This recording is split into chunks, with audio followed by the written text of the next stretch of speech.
ಜನಗಳು ಬಹಳ ಜನ ಸೇರಿದ್ದಾರೆ, ಬಹಳ ಭಕ್ತಿಯಿಂದ ಸೇರಿದ್ದಾರೆ, ಶ್ರದ್ಧಾ ಭಕ್ತಿಗಳಿಂದ ಸೇರಿದ್ದಾರೆ. ಇದು ವಿಶೇಷವಾಗಿ ಬಹಳ ಪುರಾತನವಾದಂಥ ದೇವಸ್ಥಾನ ಅಂತ ಕೇಳ್ಪಟ್ವಿ. ದತ್ತಾತ್ರೇಯ ಅಂತಂದ್ರೆ ಕೊಡ್ತಕ್ಕಂಥವನು, ಏನ್ ಕೇಳಿದ್ರು ಕೊಡ್ತಾನೆ, ಇಲ್ಲ ಅಂತಿಲ್ಲ. ಅದರಲ್ಲಿ ವಿಶೇಷವಾಗಿ ಬಹಳ ವರದಾನ ಮಾಡಿದಂತಹ ಕ್ಷೇತ್ರ ಅಂತ ಹೇಳ್ತಾ ಇದ್ದಾರೆ. ಇದು ನಮಗೆ ಪರಿಚಯ ಇವತ್ತೇ ಮೊದಲಲ್ಲಿ ನಾವು ಬಂದಿಲ್ಲ. ಇಲ್ಲಿ ಇದು ಪ್ರಥಮವಾಗಿ ಬರ್ತಾ ಇದ್ದೀವಿ. ಬಹಳ ವಿಶೇಷವಾಗಿ ಶಕ್ತಿ ಇದೆ ಅನ್ನೋದನ್ನ ತಿಳಿಸ್ಕೊಟ್ಟಿದ್ದಾರೆ. ಹಾಗೆ ಇಲ್ಲಿ ಜನಸಂದಣಿ ಎಲ್ಲ ನೋಡಿದ್ರೆ ಗೊತ್ತಾಗ್ತಾ ಇದೆ, ಇದು ಬಹಳ ಪುರಾತನವಾದದ್ದು ಮತ್ತೆ ಹೆಚ್ಚಿನ ಶಕ್ತಿ ಇರತಕ್ಕಂಥದ್ದು. ಆಮೇಲೆ ಈ ದಿನ ವಿಶೇಷ ಅಂತಂದ್ರೆ ದತ್ತ ಪೌರ್ಣಿಮೆ. ಈ ದಿನ ದತ್ತನ ಅವತಾರವಾದಂಥ ದಿನ, ಬಹಳ ವಿಶೇಷವಾದದ್ದು. ಈ ದಿನ ನಾವಿಲ್ಲಿ ಬಂದಿರೋದು ನಮಗೂ ಒಂದು ಭಾಗ್ಯವೇ. ಅದ್ರ ಜೊತೆ ಇಲ್ಲಿ ಸೇರ್ತಕ್ಕಂಥ ಎಲ್ಲರಿಗೂ ಕೂಡ ಆ ದತ್ತನ ಪೂರ್ಣ ಕೃಪೆ ಪ್ರಾಪ್ತಿಯಾಗಲಿ.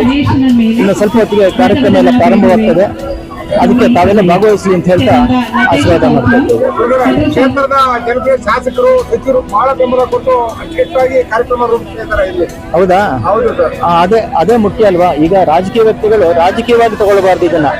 ಇದು ದೇವಸ್ಥಾನವನ್ನಾಗಿ ಅಥವಾ ಒಂದು ಪೂಜ್ಯ ಭಾವನೆಯಿಂದ ಇದನ್ನು ತಗೊಳ್ಬೇಕೆ ಹೊರತು ಯಾವುದೇ ರಾಜಕೀಯವಾಗಿ ಇದನ್ನ ಉಪಯೋಗಿಸ್ಕೊಳ್ಬಾರ್ದು. ಅದಕ್ಕೆ ಪೂರಕವಾಗಿ ಎಲ್ಲರೂ ಕೂಡ ಸ್ಪಂದಿಸಬೇಕು. ಅದರಲ್ಲಿ ಪುರೋಹಿತರು ಕೂಡ ಬಹಳ ವಿಶೇಷವಾಗಿ ಅರ್ಚನೆ ಮಾಡ್ತಾರೆ ಅಂತೆ. ಅವರ ಶಕ್ತಿಯಿಂದ ಎಲ್ಲಿ ಪುರೋಹಿತರು ಸರಿ ಇರ್ತಾರೋ ಅಥವಾ ಎಲ್ಲಿ ಅರ್ಚಕರು ಸರಿ ಇರ್ತಾರೋ ಅಲ್ಲಿ ದೇವಸ್ಥಾನ ಸರಿ ಇರುತ್ತೆ. ಈ ಅರ್ಚಕರು ಬಹಳ ಶ್ರದ್ಧಾ ಭಕ್ತಿಗಳಿಂದ ಈ ದೇವಸ್ಥಾನವನ್ನ ಅರ್ಚನೆ ಮಾಡ್ತಾ ಇದ್ದಾರೆ, ದೇವಸ್ಥಾನದಲ್ಲಿ ದೇವರಿಗೆ ಅರ್ಚನೆ ಮಾಡ್ತಾ ಇದ್ದಾರೆ. ಅದರಿಂದಲೇ ಆ ಶಕ್ತಿ ಇದೆ ಅನ್ನೋದು ಸ್ಪಷ್ಟವಾಗಿ ಗೊತ್ತಾಗ್ತಾ ಇದೆ.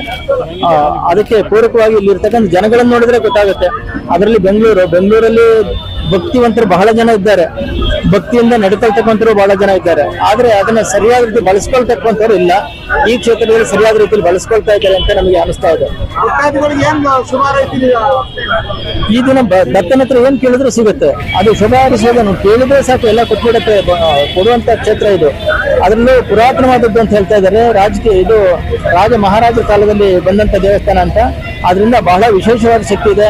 ಭಕ್ತರೆಲ್ಲರಿಗೂ ಕೂಡ ಪೂರ್ಣ ಅನುಗ್ರಹವಾಗಲಿ, ಇಲ್ಲಿ ಪ್ರಾರ್ಥನೆ ಮಾಡಿದ್ರೆ ಎಲ್ಲರಿಗೂ ಕೂಡ ಆ ಶಕ್ತಿ ಸಿಗಲಿ ಅಂತ ಹೇಳಿ ನಾವು ಕೇಳ್ತಾ ಇದ್ದೀವಿ.